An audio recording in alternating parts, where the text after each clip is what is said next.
안녕하세요 여러분, 골든타임입니다. 네, 이번에는 출산 3탄이죠. 난산 및 신생아를 엄마가 혹시 돌보지 않았을 때 우리가 어떻게 대처를 해야 될까에 대한 내용입니다. 일단 지난번 영상에서 우리 난산의 기준부터 다시 한번 살펴보고 갈까요? 과장님, 만약에 신생아가 나오다가 산도에 걸렸을 땐 어떻게 해야 되죠? 지일에 신생아가 걸려있는 경우에 한 10분 정도 되잖아요. 그때는 병원으로 그냥 들고 뛰셔야 돼요.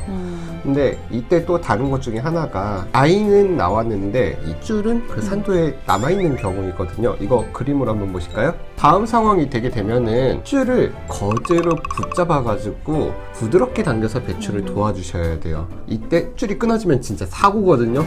그러니까 탯줄을 그 거즈로 부드럽게 잡아당겨서 태반까지 잘 같이 나올 수 있게 도와주셔야 됩니다. 과장님, 저는 지난번 영상 촬영했을 때도 되게 좀 걱정이었던 게, 지난번 이 사진처럼 양막에 쌓여있을 땐 어떻게 해야 될지, 그리고 탯줄을 어떻게 자를지 되게 조금 고민이었거든요. 혹시 어떻게 해야 될까요? 일단은 제일 중요한 건 기도를 확보하는 거예요. 숨을 쉴 수 있게 해줘야 되니까요. 그래서 우리 티슈나 아니면 깨끗한 거즈를 이용을 해서 얼굴 쪽에 양막을 부드럽게 찢어 나갑니다. 그리고 코하고 입을 닦아주는 거예요. 그래서 그 코와 입에 남아있는 이물질과 양수 등을 제거를 해줘야 되는데, 이때 있으면 좋은 도구가 그 유아용 콧물 흡인기가 있거든요. 다이소 같은 데서도 막 파는데, 그걸 이용해서 코 안에 이 남아있는 내용물을 제거해 줄 수 있으면 참 좋겠죠.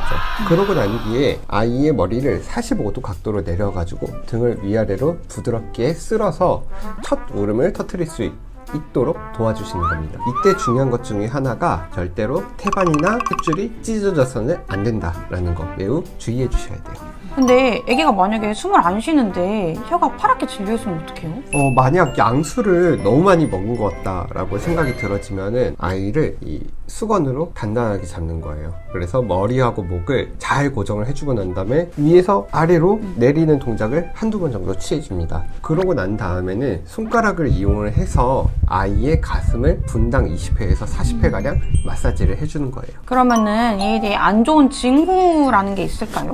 혀가 파란 거를 지나쳐서 하얗게 변하고, 그러고 난 다음에 한 15분 정도가 지나면은 예후가 굉장히 불량하다고 봐야죠. 그러면은 환자가 첫 울음을 터뜨리면은 어떻게 해야 될까요? 신속하게 탯줄을 잘라주셔야 돼요. 코 위치에서 0.5cm 위에다가 명주실로 2번 묶어주는 거예요. 그 위치로부터 1cm 위를 자르고 난 다음에 거즈에다가 소독액을 묻혀가지고 자른 부위와 묶은 부위를 둘 다 소독을 해주는 거죠. 그러고 난 다음에 깨끗한 수건을 이용을 해서 신생아의 구석구석을 닦아서 보송보송하게 해주셔야 됩니다. 그러면 그런 뒤에는 어미에게 바로 젖을 물려주면 되나요? 어미가 너무 민감해하지만 않는다면, 어미가 너무 민감해하면은 진정할 시간을 주셔야 하고요. 어느 정도 진정이 되었다 싶으면은 재빨리 젖을 물릴 수 있도록 해주십시다. 이 모체인 항체가 보통 출산한 지 6시간 안에 다 나오거든요. 그러니까 이때는 반드시 젖을 물려주시긴 해야 돼요. 단 이때 모든 아이들을 한꺼번에 다 물릴 필요가 있다 없다? 없다. 그렇죠.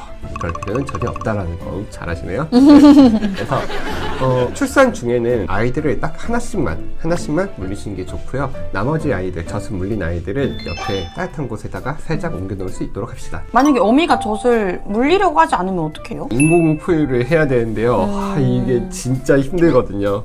일단은 분유나 아니면 대용류 이런 것들을 이제 동물병원에서 파실 거예요. 예, 이런 것들을 구입해다가 이제 먹이셔야 되는데, 이 제품마다 이 준비를 하는 방법은 다르거든요. 그 라벨을 자세하게 읽고 그 우유를 준비를 해 주시고 난 다음에 전용 젖병이 있어요. 꼭 그걸 구입을 하셔서 그 전용 젖병을 이용해서 먹이셔야 되고요. 포유하는 자세는 이 엎드린 자세에서 먹여주시고, 2주령까지는 2시간에 한 번, 그리고 4주령까지는 4시간에 한 번씩 먹일 수 있도록 해줍니다. 과장님, 사람 같은 경우도 분유 애기들한테 먹이기 전에 이렇게 팔뚝 안쪽에다가 온도 이렇게 잰 다음에 먹이잖아요. 우리 애기들도 똑같나요? 그럼요. 되게 중요하죠.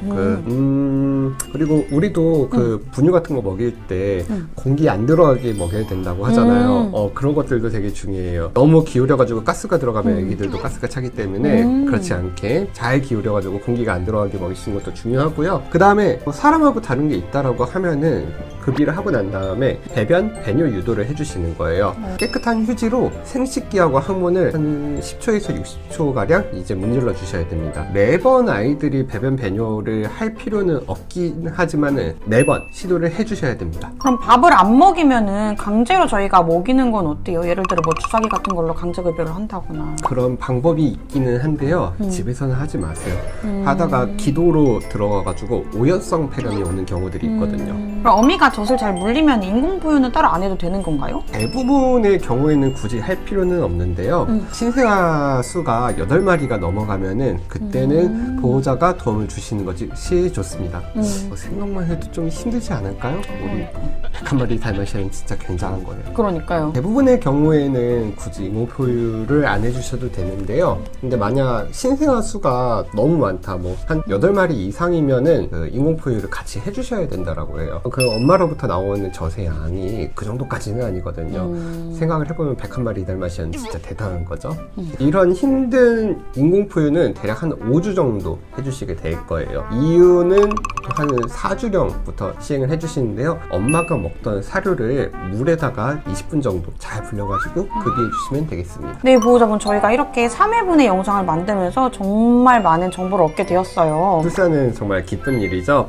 그러니만큼 정말로 조심스럽기 때문에 계획적으로 하시고 전문가의 도움을 받으셨으면 좋겠습니다. 네, 그럼 여러분 오늘 영상도 여기까지 하도록 할 거고요. 그럼 구독, 예, 좋아요. 알림 설정까지 부탁드릴게요. 모두들 안녕. 안녕.